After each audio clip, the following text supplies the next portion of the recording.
Hands up, don't shoot, I can't breathe. What did I do? Do what I say or I'll shoot. Don't. I had no choice. He didn't do what I don't understand why. They just won't listen. Why? Black lives matter, yes indeed. They matter to me, can't you see? I'm a black man in black men's shoes. My ancestry tells about the man walking the beat, where there were no questions asked, just you passing out as they whooped your ass. Being black is something I did not choose. However, I will say it loud, that I'm black and I'm proud.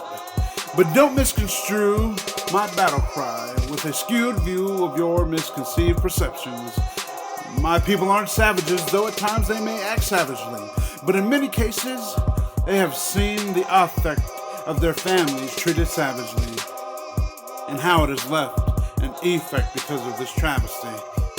So you see, we plainly do not see the issue at hand objectively, but it is seen by my people who have been treated as objects of wrath indefinitely. And you wonder and scoff at the reality that most can't process these issues subjectively.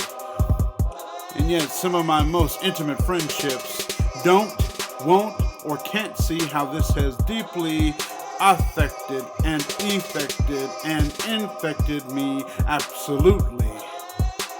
My very being captures the remnant of every one of my people being shot after they have taken a brutal beating. Like we really need a society to tell us that the black community is fractured. But if you look a little bit closer, you'll see that it's a system that's broken. Systematic abandonment. Fathers in the home, government assistance not having it. Black kids learning a perception of black history that begins and ends with Martin having a dream in the classroom that is a dream deferred, while all they can do was live in a nightmare while stumbling through the elementary things of life. But let's go back to the days when the master cracked the field hands back with the bullwhip. The memories flooded the mind of the Negro suffering on the slave ships.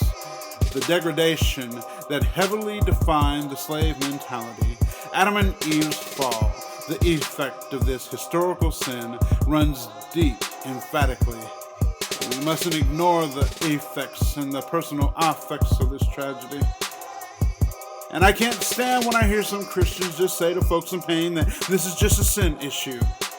Tell that to the mother burying her son or daughter before you hand her a box of tissues.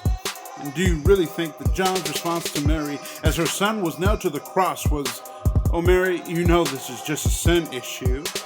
No.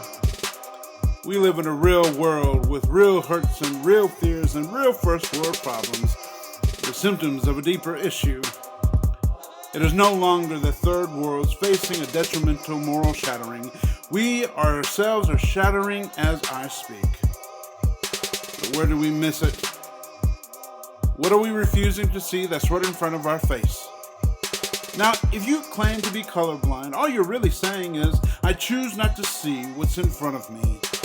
But if that's the case, then you really are blind. Martin Luther even rejected the notion of being colorblind. But even the blind can sense the divide. They're just wise enough not to ignore what all of their senses are telling them. So I'm like Marvin Gaye when he says,